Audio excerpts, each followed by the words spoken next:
ইসলামী ব্যাংকে টাকা রাখা নিরাপদ মনে করছি না।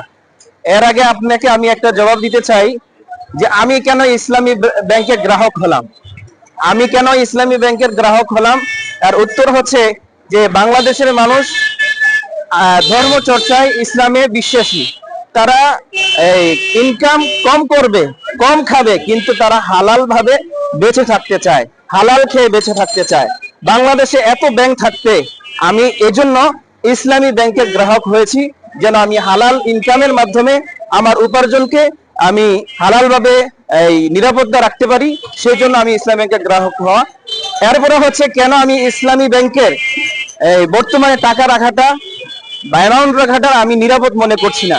এর কারণ হচ্ছে বিগত সরকারের আমলে বিগত 16-17 বছর আমরা দেখেছি বাংলাদেশে ভারতপন্থী যে দল ক্ষমতায় ছিল আওয়ামী লীগ, তারা ক্ষমতার বলে বাংলাদেশের মানুষের ভালোবাসার ব্যাংক, আস্থার ব্যাংক ইসলামী ব্যাংকে তারা অন্যায়ভাবে জবরদস্তি করে দখল করেছিল এবং এই বাংলাদেশের ইসলামী ব্যাংক থেকে হাজার হাজার কোটি টাকা তারা হাতিয়ে নিয়েছে এবং বিশ্বের বিভিন্ন দেশে তারা পাচার করে দিয়েছে।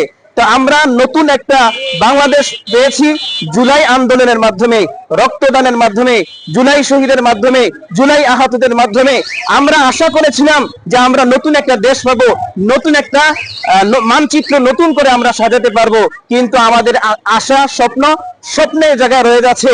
কারণ বর্তমান যারা ক্ষমতায় আসছে তারাও অতীতের সরকারে নাই, বিগত সরকারের আমলে যে এসালাম বাংলাদেশের ইসলামী ব্যাংকে যেভাবে অন্যায়ভাবে দখল করে লুটতরাজ করেছে, ওই লোকদেরকেই আবার বাংলাদেশের ব্যাংক খাত ইসলামী ব্যাংকে তাদের হাতেই তুলে দিয়েছে।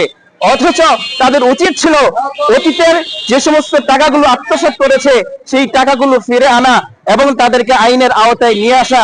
এখন তাদের কাছে আবার ইসলামী ব্যাংকে ফেরত দিয়েছে। এর অর্থ হচ্ছে শিয়ালের কাছে মুরগি বর্গা দেওয়ার ন্যায়। শিয়ালের কাছে কখনো মুরগি নিরাপদ থাকতে পারে না, যেমনি ভাবে ঠিক তেমনি ভাবে ফ্যাসিস্টদের দূষণদের কাছে বাংলাদেশের ব্যাংক, ইসলামী ব্যাংক, মানুষের ব্যাংক, আস্থার ব্যাংক, ভালোবাসার ব্যাংক ইসলামী ব্যাংক এই ফ্যাসিস্টদের দূষণদের কাছে নিরাপদ থাকতে পারে না। অতএব আমাদের প্রাণের দাবি হচ্ছে এই ফ্যাসিস্টদেরকে বাংলাদেশের ইসলামী ব্যাংক থেকে তাদেরকে বের করতে হবে এবং মানুষের ব্যাংক, জনতার কাছেই ফেরত দিতে হবে এবং আমাদের আমানতকে, আমাদের ঘাম ঝরানো আমানত, আমাদের কষ্টে জর্জরিত আমানতকে আমরা নিরাপত্তা নিশ্চিত করতে চাই। যতক্ষণ পর্যন্ত আমাদের এই দাবি বাস্তবায়ন না হবে ততক্ষণ পর্যন্ত আমরা রাজপথ ছাড়ব না ইনশাআল্লাহ।